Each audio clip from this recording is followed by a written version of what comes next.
Good evening and welcome to Talking the Neighborhoods. I'm Joe Heisler, your host, coming to you from the BNN Live studios, Eggleston Square, Jamaica Plain, where tonight on the Boston Neighborhood Network, we'll bring you a two-part show, some state politics, as is our usual want in this election year, and curiously, some international politics. First up tonight, of course, the state treasurer's race isn't the top race on this year's ballot. Most of the attention has gone to the governor's race. But with incumbent treasurer Steve Grossman running for governor, that has opened up his seat and it's drawn a big field. Tonight, you'll meet one of those candidates. He is a activist and a popular state senator from Andover, and we're talking about Mr. Finegold, and he will be here, and we'll be talking to him about why he got into the race for treasurer. He's one of three Democrats in this race. Then on the second half of the show, we'll shift gears.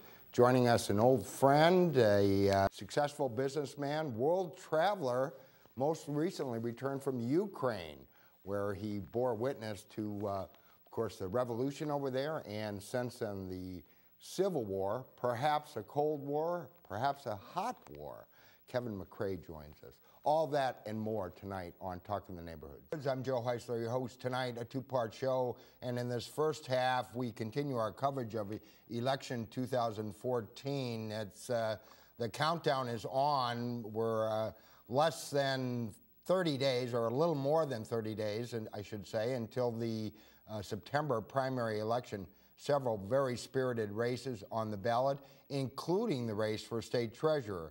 As I said earlier, it's not the top race, but with Steve Grossman moving on and running for governor, it's opened his seat up, and three very interesting Democrats jumping into the race, and of course there'll be a Republican in the fall as well. But very pleased to have joining me now from North Andover, a very popular state senator, among his colleagues as well, who's running very hard for this race. We're talking about Barry Finegold from Andover. Nice to have you here. Joe, thanks for having me on. Thanks so much. Great to be here.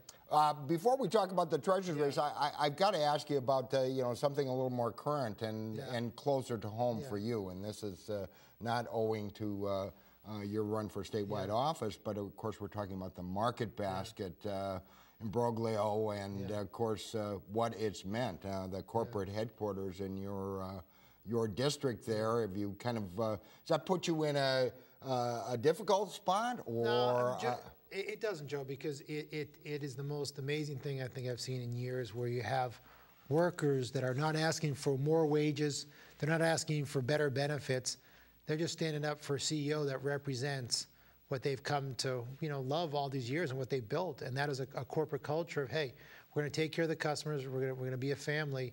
And as a result, we're going to provide low-cost groceries for everyone. So I've been talking to people that have been there for 20, 30, 40 years, people that have only had one job in their life, which was, start off when they were 14 as a bagger, and they've been there for 20, 30 years. And really what they're fighting for is just to keep things as is. And there's not a lot of middle-class jobs left. And that's what these people are fighting for. And what people don't realize about a guy like RDT is, one time their pension funds, that with their profit-sharing plan, took a big hit during the stock market crash in 2008. RDT insisted that he refunds and replenishes that account, so the workers didn't lose any money. And that's where that loyalty comes from. Yeah, and it's amazing, and it just nothing like I've ever seen. And I'm just really hopeful, and I have my fingers crossed, that there's going to be a solution to this thing soon. Well, and of course, Governor Patrick has even offered to try and mediate, and I'm sure you've you started a petition to try and get them to work together. Have any hope? I do, because this is, not only are the workers basically saying that they want it a certain way, the customers have spoken too. Sales are down 90%. And it's not because the stores aren't filled. I mean, there's plenty of food in those stores now. But it's about the customer saying, you know what, you should respect these workers. They've worked their whole lives to provide low-cost grocery for all our families, and we feel that we should stand up for their families. So it's like, Joe, I've just never seen anything like this. And every so often you say to yourself, you know what, I look at this thing, this is what's right about our state, right about our country, and that's why I think we all should stand with these workers. Okay, now translate that to the treasurer's race, what it means. You know, it's, See, a lot of people don't really understand. Yeah, see, I think what people don't realize about me is that, and I think you can appreciate this, is, you know, my family started off in the Georgetown housing projects in Hyde Park. I was fortunate. I was given opportunity. Both my parents are public school teachers. You know, they taught me very early on in life that there's no magic in life, only hard work. So I truly grew up a middle-class kid. I had a paper route with the Boston Globe when I was 10 years old, you know, making sure all the papers were always delivered on time. And when I wanted to go to college, I unloaded trucks at 3 in the morning to help pay for my college education. And when I wanted to go to law school, I worked 2 jobs, one which was in banking, to help pay for my own law school education. So I'm a middle-class kid through and through. I was given opportunities. And when I see people who are really paycheck to paycheck, standing up for what they believe in, that's why I felt like I had to get off the sidelines and stand with these people. Because to me, it's similar to what I grew up with, and that's why I wanted to do what I wanted to do. Inspiring, to say the least. Yeah. Now, let's go to, because I want to give you a chance to talk about the race. Now, so given your background, given your experience, and you're a sitting state senator, what made you decide to run for treasurer? Other than, you know, is it just ambition? Is it about something else? What? I want to use it. First of all, it's an incredible position that you can do so much good for so many people. And as I tell people, those who serve in public life, we don't do it for the fame, money, the glory. We do it because we want to help people. We want to make, you know, life better for people. And this position, you can do so much good. And I want to use this position to invest in Massachusetts. I want to use our pension funds to create more middle-class jobs. I want to use our school building authority to create 21st century classrooms so our kids can get a great education. You know, one of the elementary schools I went to, the North Street School in Tewksbury, is in the same condition it was back in the 70s. And if we're serious about giving kids a 21st century education, we can't have schools that are from the 60s and the 70s. So I want to make sure that we have the most efficient and effective school building program out there. I also want to use this office to invest back in our local communities. The lottery sends back a ton of money to our local communities, and there's going to be some big challenges with casino gaming coming on. So there is so much this office does. With my background in the private sector and the public sector, I feel like I'm ready to go from day one, and I just want to make sure that, you know, we're investing in our Commonwealth and we're doing some great things. Private sector, what's your private sector experience? Help us to understand why this is a multi-billion-dollar corporation. You're essentially the comptroller of the of the currency. Well, I'm the only candidate in this race that actually has banking experience. I'm the only one that actually ever worked in a bank. I think it's very important because, you know, this is basically a banking function. It is. I'm also the only candidate in this race that actually started their own business. I started a law firm and title company back in 1999. 15 years later, now we have 25 plus people. So even now, on a monthly basis, I know what it's like to make a payroll. I know what it's like to pay unemployment insurance. I know what it's like to pay health insurance. And I'm the only candidate in this race that actually ever started a business. And besides that, my wife is also a small business owner. She owns a women's clothing store. So I know what it's like to make a payroll. I know what it's like to manage finances. And I think that's what really makes me, you know, different from the rest of the candidates. But at the same time, Joe, I have all this experience in the public sector too. Only candidate in this race that was both a selectman and a state rep and a state senator. I know what it's like as a selectman. One of the toughest jobs, as you know, being out there. You know, I worked on public construction jobs, negotiated with unions, dealt with municipal finance. As a state representative, I served on the Ways and Means Committee and also the Taxation Committee. Probably one of the most important things that you do is you go to the credit rating agencies and present the state finances. And with my experience on those 2 committees, I have that experience. Is that the biggest difference between you and your opponents? There's 2 well-qualified candidates as well. And Deb Goldberg, and Tom Conroy. Is that help us to understand the differences between? Yeah, I mean, like I said, one of them has served on the state level. One of them has served on the local level. I've done both. They both talk about, you know, private sector experience, but I'm the only one that actually ever started a business. I'm the only one that ever put my own skin in the game and started a business. And I think that speaks a long way. I'm the only one who's actually ever worked in a bank. And I think one of the most important things that you do as treasurer is you make sure the money comes in and you make sure the money goes out. And with my experience, you know, I feel I have the experience to get the job done. You know, I ran into a friend of mine recently, and I told him I was going to be interviewing you, and I said, what would you ask him?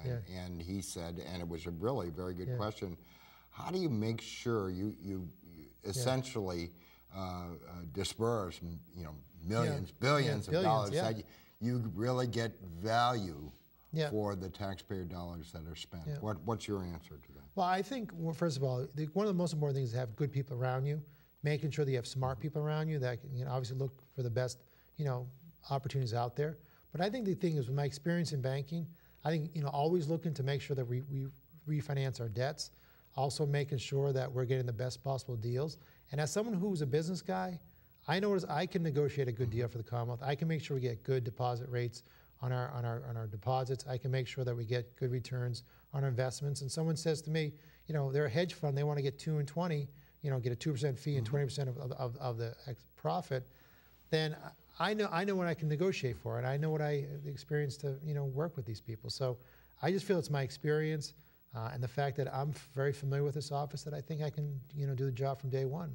It's a big undertaking to run statewide. Oh, it is, Joe. How are you faring? How are you being received? Are you? This is going to be. It's almost here. It's going to be. It's very close. What will be the difference in the race? I think the fact that all the support that we have in Boston alone, Senator Mike Rush, Senator Linda Dorsina-Forey, former Senator Jack Hart, so many people that are supporting me. Senator Sal DiDomenico. Representative Russell Holmes. I can go on and on of all the support that we have in the city, and I just think that we have over 65 legislators supporting us. We feel very strong about our chances, and we just have a great message and a great network of supporters. Well, there was a recent piece, and I can't remember, it might have been Commonwealth Magazine, that suggested that all of the candidates are looking for a Tim for Treasurer moment. Will there be? What will ultimately kind of spread the field? What will ultimately decide the race? I mean, Joe, stay tuned. We have something up our sleeve. Oh, well, there we go. So we don't want to give that away quite yet, So, but no, it is true. It is the thing that's challenging. People say, you're running against these two opponents, and I say, yeah, no, they're very good, opponents to run against. But you're also running against Steve Grossman, Martha Coakley, Warren Tolman, Mara Healy to get people's attention. You're also running like, what's for dinner tonight? Who's taking Johnny to soccer?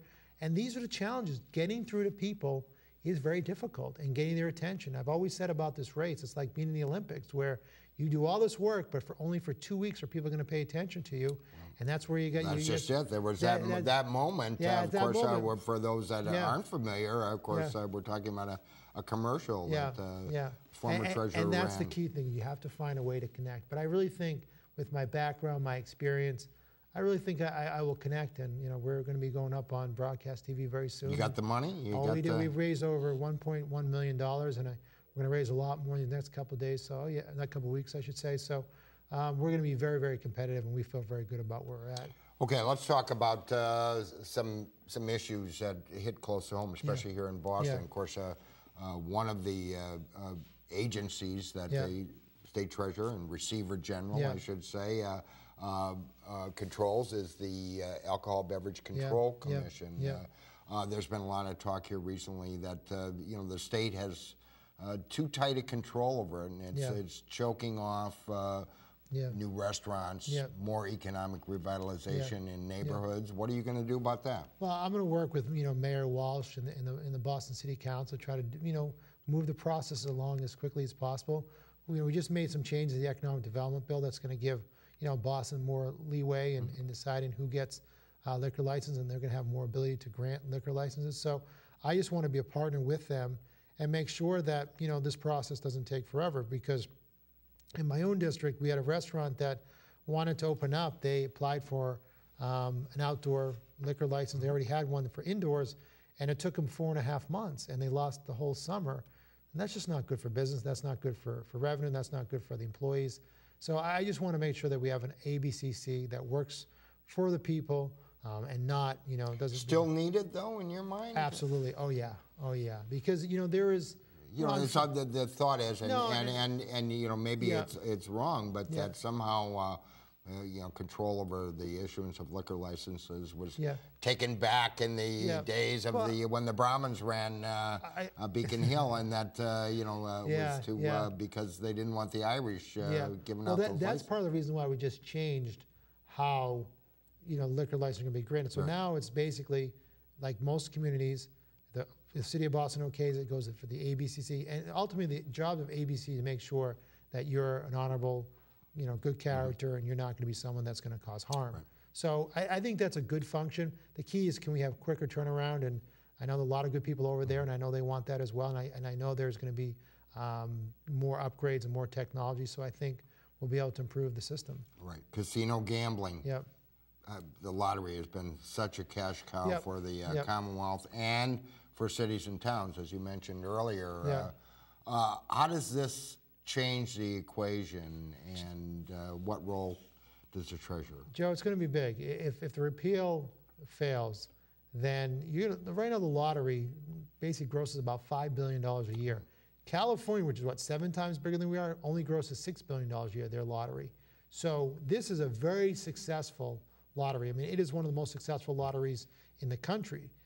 We net about $1 billion a year, which most of it goes back to local aid. Best case scenario with casino gaming coming on, we might make $400 to $600 million. Only 25% of that is dedicated to local communities. So for lack of a better word and a terrible pun, to me, gaming is just a bad bet for the Commonwealth. And that's why I've been against it. And I am also very concerned about the social ills that come with it. But ultimately, if the voters don't support a repeal, as a treasurer who has an appointment on the Gaming Commission, I'll go along with it. Well, of course, a lot of interest because, of course, there's 2 proposals, both on the border of Boston, and it's had an effect. All right, pensions. Now, there's a no-win situation. Damned if you do, damned if you don't. How do you navigate that? There's the whole unfunded pension liability. Yet, workers, there's a huge state workforce, and they're depending upon well, that. Joe, I got to tell you, I actually really like Thanksgiving Day dinner, and both my parents are retired school teachers, and if they don't get their pension checks, I'm probably not getting invited to Thanksgiving Day dinner. So this is something that's near and dear to my heart. But there are some steps that we've made to improve the pension system. We've made some changes that I think are more adequate and fair, and we have a system that the legislature is going to put an extra 10% each year. And then after that, for the next 3 years, and after that, another 7%. So by 2036, we should be fully funded. Right now, we're only 60% funded, compared to most states are about 74% funded. So we do have some big issues coming up, but I think the legislature has a good plan. If we follow it, if we get a good return of about 8% on our investments, then we should be in good shape in the future.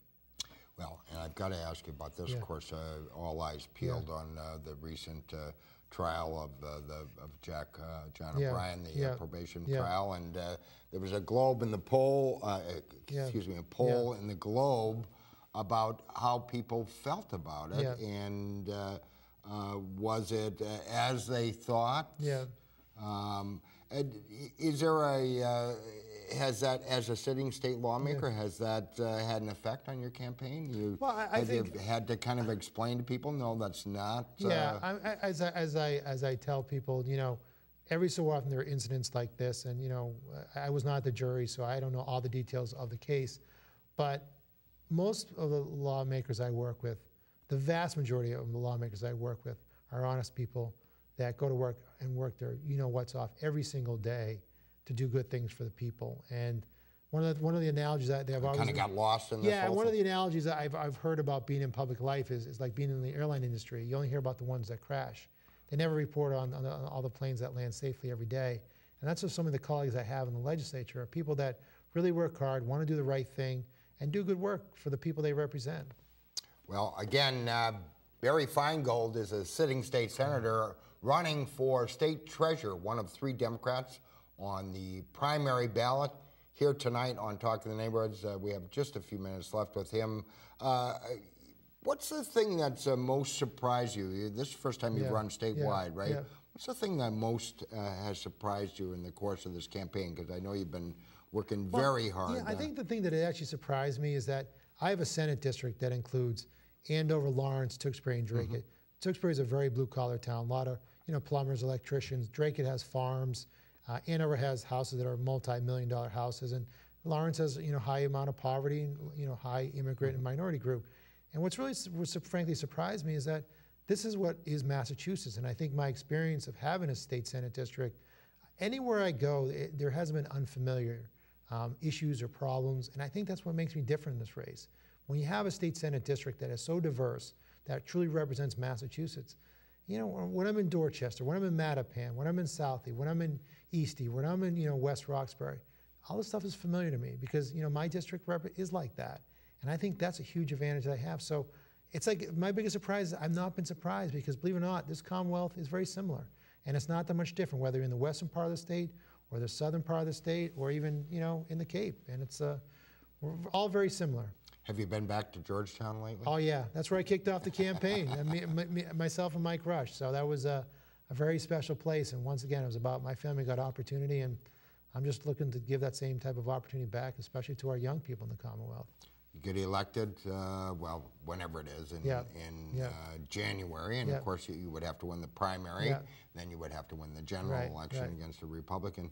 First thing you're going to do, besides... Come on your show, Joe. How's that sound? Wow. All right, how's that? But no, I think that one of the first things I want to do is make sure that, we have a plan to invest in Massachusetts to create jobs and, really try to help middle-class families and get back on their feet. Well, I want to wish you the best of luck, and I want to thank you for coming by tonight. Absolutely, Joe. Thank you so much for having me. Barry Finegold, state senator, running for state treasurer. 3 Democrats on the ballot. Be sure and vote on primary election day, which is very early this year.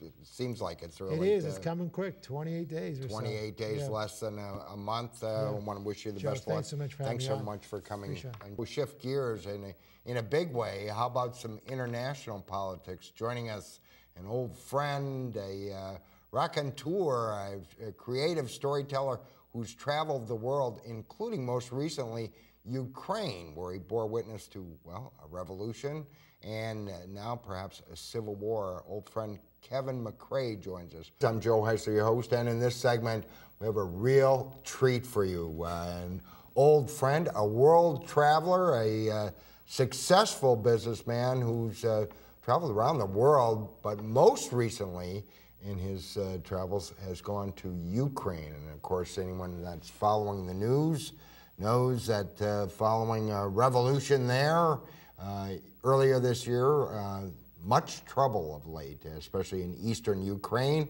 where armed rebels are fighting the government, the threat of civil war, perhaps Cold War, perhaps a hot war with Russia, and talk about a bird's eye view. Joining me, old friend Kevin McCrea joins us. Joe, good to see you. Privyet, Kroshka. You are dressed appropriate. Comrade Joseph. Welcome to the People's Republic of Donetsk. Well, believe me. Welcome back. First of all, what a trip. First, tell us what led you to go to Ukraine. You were there. First of all, I know you traveled through there before in your travels, but you were there. Murphy's Pub was still there 7 years later, really? right on the God forbid. Right on the for the Black Sea. Maiden Revolution, whatever, in Kiev. The riots, the demonstrations that ultimately brought down a president there, and and everything that's happened since. But tell us your story. Well, Joe, anywhere in the world where people are willing to stand up against their corrupt government, I'm with the people. That's it. That's how you landed. And so some people that actually wanted to stand up. I had a few reasons to go to Ukraine. I have some friends there. And as you know, I'm a big opera fan, and there's a beautiful opera house in Kiev, and the revolution was there. And of course, January in Boston isn't always the best place to be for a contractor like myself. So I said, let's go see some Mozart and join the revolution. Well, and it turns out, and when you got there, of course, January, even in Kiev, it's not Moscow, but you needed that hat, right? I was just there, I think you guys have some pictures actually. I was just there in Maiden last weekend, and I had been there in January out with the rebels, and we had actually stormed a government building the night I was there. And my friend, who was actually afraid to go down to Maiden because, you know, people are dying and stuff, she commented to me, it was 100 degrees colder when I was there in January than I was there last weekend. It was about 90 degrees. Wow. Well, of course, you've seen so much. And first, let's go back to the revolution. That must have been an incredible time there. People of all different stripes and all different ideologies, even standing up against what they saw as a corrupt government. And ultimately, when he left, they saw some things as well. But tell us what you saw there on the street. Well, it was really interesting. There were thousands and thousands of people there, and they really were supported by the people. There were girls there with trays that said free cookies, try and hand them out, and old ladies were coming down and bringing tea. And it was really like a bunch of, I mean, West Virginia coal miners or something, except they looked very Russian. And they were there with old American hockey helmets and literally baseball bats and 2x4s and just piling up tires everywhere with you know, flags and ragtag tents. But it actually reminded me, believe it or not, it reminded me of Valley Forge, of all things. They had real organization. They clearly had cell phone. There was a command team whenever it looked like the stormtroopers were going to attack from one direction, because there's 8 different ways into the square. You know, a column of guys could come running up, and they really were organized, and there was constant entertainment, and there's a stage right in the center, and they had speakers coming and talking, and it was really, really impressive. And you could tell that the energy of the people standing up for themselves and saying, not necessarily that they know what they want, but they know what they don't want. And that was the incredibly corrupt government. Well, of course, Ukraine was part of the Soviet Union before becoming independent in 1991. And they had already had a revolution, the Orange Revolution. Yeah. What made this different, or why did people believe? There were many protests before. Sure. Why was this one different? Well, I don't think, to be honest, I don't think it was different. I think the Orange Revolution was to get rid of a corrupt government, and another corrupt government came in. The woman, I can't think of her name. Yulia Tymoshenko. Who's the only woman with gonads, as Putin says, in the entire Ukrainian politics. And she turned out to be corrupt, and which turns us to today. Those protesters are still there. And they have said, we are going to stay here to keep an eye on these guys, because it's just, and as you know, the new president is just another billionaire oligarch. Yep. And speaking to people there, they don't have a lot of particular trust and faith in him either. And well, and there were some attempts. I think we've got some photos. If we can bring some of those up, we can see what we're talking about, including Maiden Square, however they're pronouncing it. And there you can see... That's the big Independence Tower there in the background, and you can see that giant protest tower on the side. That was constructed by the protesters. Imagine, I mean, that's essentially like, you know, here at City Hall or at the Public Gardens or something. And as you, I think, started to allude to, just this weekend, the new mayor, Klitschko, the former boxer, tried to start to clean some of these guys out, and they stood up to him. I was very surprised, and I got to tell you, Joe, people are like, oh, how bad is it over there? Let me tell you, I saw Ferraris driving around and Porsches and Mercedes, and people are going out to dinner, and people are, you know, Kiev's a thriving city of 3 million people. So it's not like it was paralyzed? The only problem with the protesters were that's a main drag. Imagine Commonwealth Ave being blocked off. And so there's traffic problems around it. But for the most part, the city's just going about, and the country, are just going about their business and hoping that things turn out better. But they've been burned so many times that no one believes? That no one believes. I mean, they're just sort of hoping for... another interesting point is they really seem to have said, we want to be part of Europe. And I think I showed you another picture. Everywhere, there's billboards and posters, and people on their cars have flags of, you know, the round stars that's the symbol of the European Union. They're not part of the European Union yet, but they clearly want to be part of it. Well, and I don't know if we have any of the other photos. I mean, we can bring some of them up as we go, but now I've got to ask you about this. And there we can see you standing. That's obviously from this summer. That's from last weekend, Joe. Yeah. That's last Sunday. Well, yeah. There it is. No hat. And here's another one. Look at this one standing amongst the farmland there in Ukraine. And as you know, Ukraine's known as the breadbasket of Europe, and it's really, Ukraine's very similar to, say, Ohio, Indiana, and Illinois. You go for, I went north to south, east to west, hundreds and hundreds of miles of corn, soybeans, sunflowers, wheat, and farmers are going about their business, and people are going about their business. Well, now, I gotta, and what about that now? That is the reason I wanted to show that, so that's one of the main government buildings, right. And as you see, there's the flag of Ukraine on the left, and the flag of the European Union on the right. And that's why I sent you this picture. It's like, it's even on government buildings. I mean, they clearly, at least the political people in charge clearly want to be part of Europe. My sense is that that's what the most people want to be part of.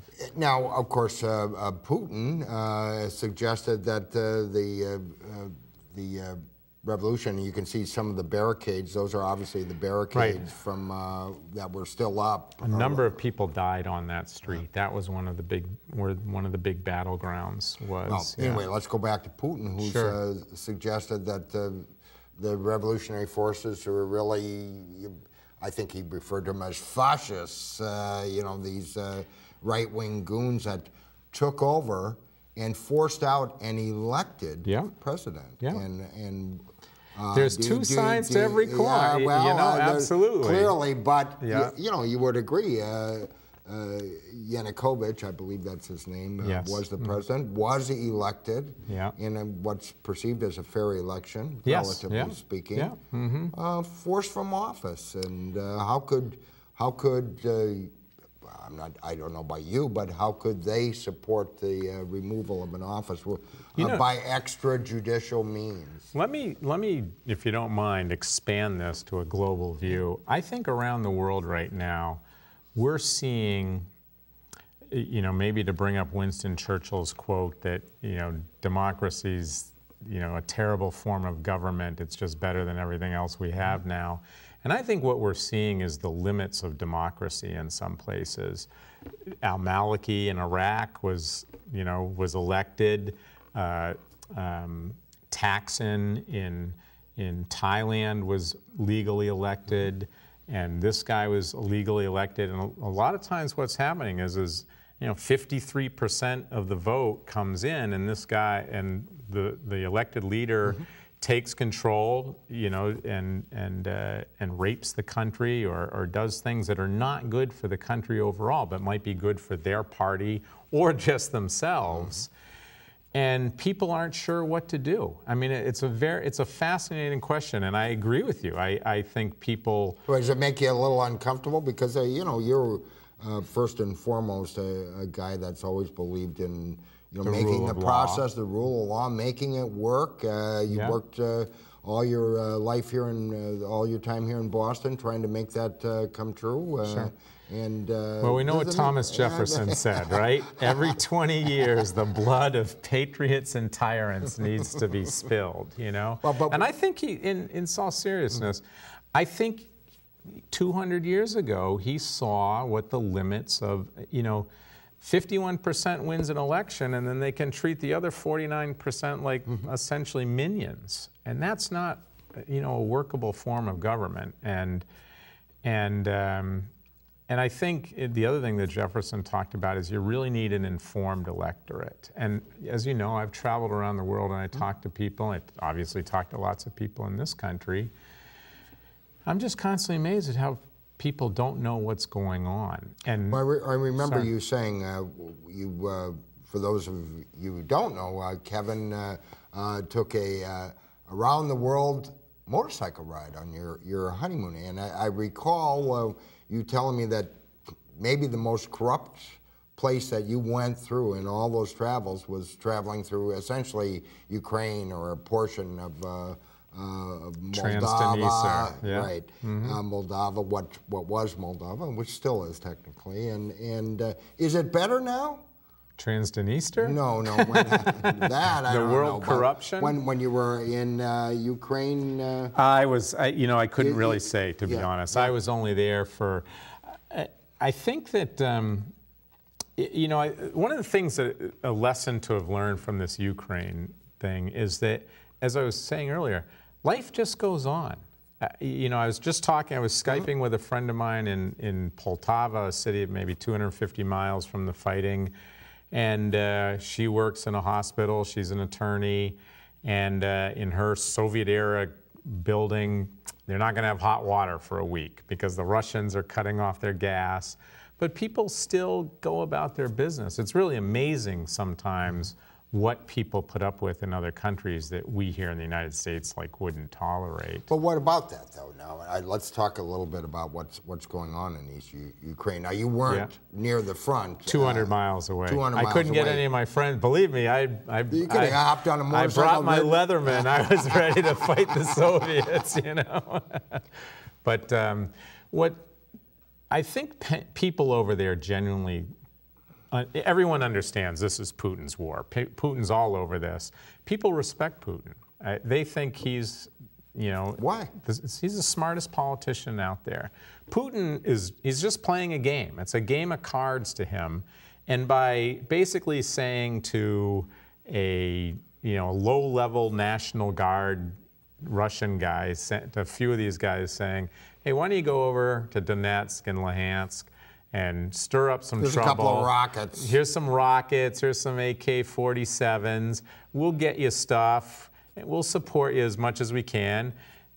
There's a bunch of Russian-speaking people there. They're not, the people there see Russia is stronger than Ukraine. The Ukraine has been more corrupt and more a failure than Russia has been. I mean, do you want to be with a completely failed state?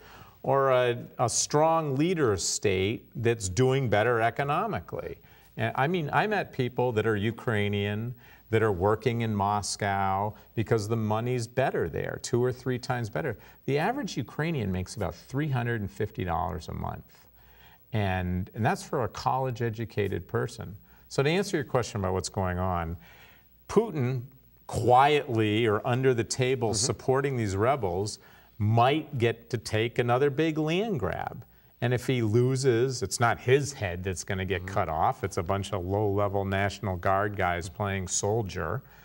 And so it's almost a no-lose gambit for Putin. Is there a concern, of course, there's pitched battles going on around Donetsk, Luhansk, some of these major cities in eastern Ukraine that this could explode into a much bigger thing? No, there's no chance that, my word on it, and I'm never wrong. Of course not. But there's no chance that Russia would go much past any of the areas that were at the biggest part of the expansion. And the reason is ethnic. Notwithstanding what happened in Crimea. Yeah, but the thing is, as you know, Crimea has been the Russian naval base for 300 years. I mean, they have real global political reasons, strategic reasons to be in Crimea. Is that how you got that hat? Joe, I can't tell you how I got this hat, You have to look at the FBI file to see that. But a bit past where the fighting is going on now, it becomes much more ethnically Ukrainian, whereas that area has been, is very mixed. It's a very mixed place. Everybody speaks Ukrainian and Russian. There's, like I said, economic ties back and forth. That area in the east and the south along the Black Sea is more ethnically Russian, but basically central Ukraine is more Ukrainian. And Putin knows, I mean, if he tried to do that, NATO would get involved and Obama would get involved. But, you know, if he quietly, I've called this a civilized war as opposed to what's going on in the Middle East, for example. There's very few civilians getting killed. It's soldier versus soldier. Different kind of thing. Okay. Yeah. Now, what has this taught you? You, of course, ran for mayor here and talked about how corrupt you thought the city of Boston was at the time. What has this experience shown you about that? And are we changing, or are there other changes that we should be seeing here? Well, I think that it was interesting. My grandmother raised 7 children on a farm in Illinois during World War II, and I spent one Thanksgiving interviewing her on videotape to memorialize it. And I remember asking her, you know, during World War II, were you afraid of the Germans? Were you afraid of the Nazis? You know, because I grew up with all the World War II movies, and I was scared to death of the stormtroopers. And she said, I was very surprised. She goes, no, it didn't really affect, you know, here she is in Central America. You know, no way the Nazis were ever going to come to Illinois, I guess.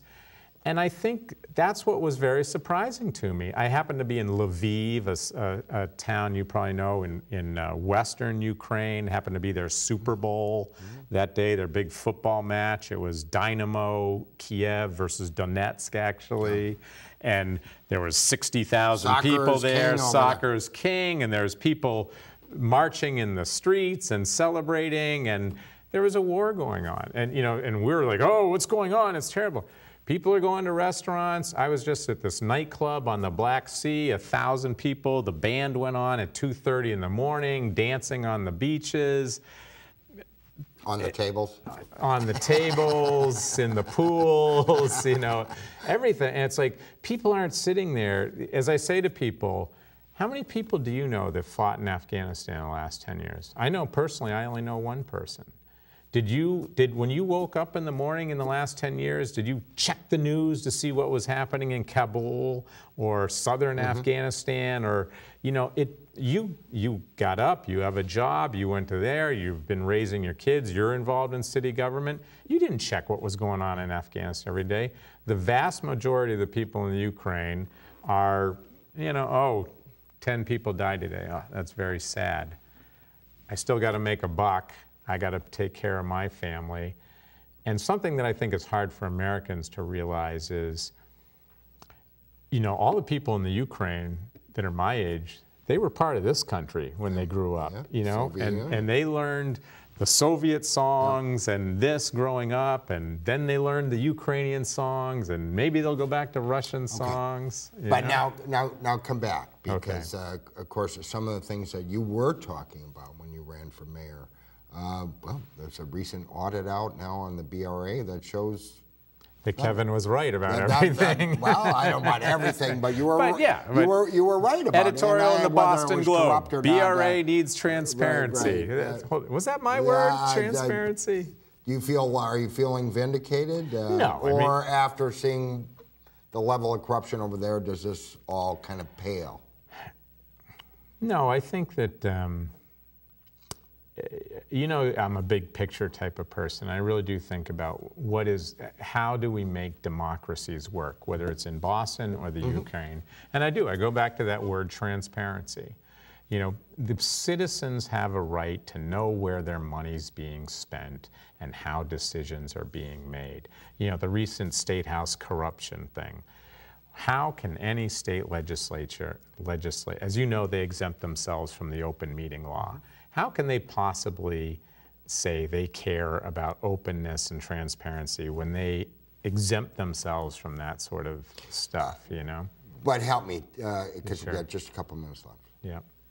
That experience, make you more aware or more determined, or do you just kind of say, well, compared to what you see in some of these other countries, and you know, it's not so bad here?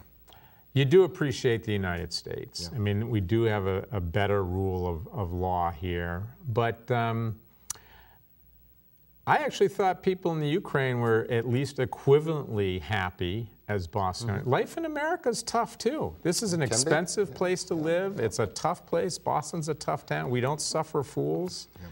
And there's good and bad everywhere. And anybody that thinks that we have all the solutions here in Boston or Massachusetts is fooling themselves. And we're just about out of time. I know one of your causes that's near and dear to you, a big fundraiser coming up. Put on the other hat. There it is, your other hat. We're talking about, of course, the Travis Roy Foundation. And tell us what's happening. Give us your pitch. Sure. So I've been involved with the Travis Roy Foundation. As you know, he was the student at BU that was paralyzed 11 seconds into his first shift for the varsity hockey team there.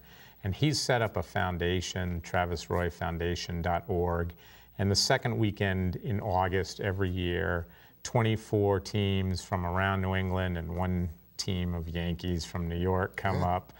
And this great guy, Pat O'Connor, has built a miniature Fenway Park and a mini Wrigley Field in his backyard, and we play wiffle ball, and we raise hundreds of thousands of dollars. We hope to make $500,000 this year. That Travis spends half the money on medical research and the other half on people that have had injuries like him, making their life better. And if people could go to travisroyfoundation.org and I think we've got it on the screen there. Great. So, and if they could donate $10, $20, $30, it would be really appreciated. Great organization. Travis is a great guy, and I'm really proud. I'm taking a bunch of.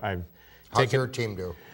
I take a bunch of inner city kids from the South End. I've got one kid from West Roxbury. I just found out today is going to come up. We have a lot of fun. Actually, there's a team called the Boston Beef, a bunch of lawyers. They're 3-time champions. They won last year.